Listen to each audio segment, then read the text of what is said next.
നിങ്ങൾക്ക് ടീച്ചറിന് ഇഷ്ടമാണോ? ടീച്ചറിനോട് ദേഷ്യപ്പെടാറില്ല? അടിക്കാറില്ല? പക്ഷെ എപ്പോഴൊക്കെ ചില സമയത്തൊക്കെ ദേഷ്യപ്പെടാറില്ലേ? അപ്പോൾ നിങ്ങൾക്ക് ടീച്ചറോട് ദേഷ്യമുണ്ടോ? വെറുതെ പറയണ്ട, സത്യം പറഞ്ഞാൽ മതി. ഇല്ലേ? ടീച്ചർ ഇഷ്ടമാണ് നിങ്ങൾക്ക്? എത്ര ഇഷ്ടം? കുറേ ഇഷ്ടം. എന്താ ഇഷ്ടപ്പെടാൻ കാരണം എന്താ? പഠിപ്പിച്ചിട്ട് മാത്രമാണോ ഇഷ്ടം?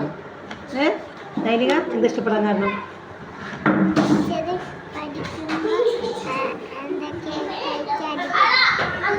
അതാണ് ഇഷ്ടം. ഇവിടെ വേടാ, റിസൽട്ട് വാ, റിഷാനൊക്കെ വാ. എന്താ ടീച്ചറെ ഇഷ്ടപ്പെടാൻ കാരണം എന്താ? പഠിപ്പിക്കുമ്പോഴാണ് ഇഷ്ടം. അപ്പോൾ എന്താ പഠിപ്പിക്കുമ്പോൾ ഇഷ്ടം? അല്ലെങ്കിൽ ഇഷ്ടമല്ല? നിങ്ങൾക്ക് ടീച്ചറിനെയാണ് ഇഷ്ടം, ഉമ്മാനെയാണ് ഇഷ്ടം? ടീച്ചറിനെയോ? അപ്പോൾ നിങ്ങൾ ഉമ്മാനെ? അല്ല, ഏറ്റവും കൂടുതൽ ആരെയും ഇഷ്ടം? ടീച്ചറെയോ? സത്യം പറഞ്ഞോളേ. ഈ വീഡിയോസ് എല്ലാവരും കാണും കേട്ടോ.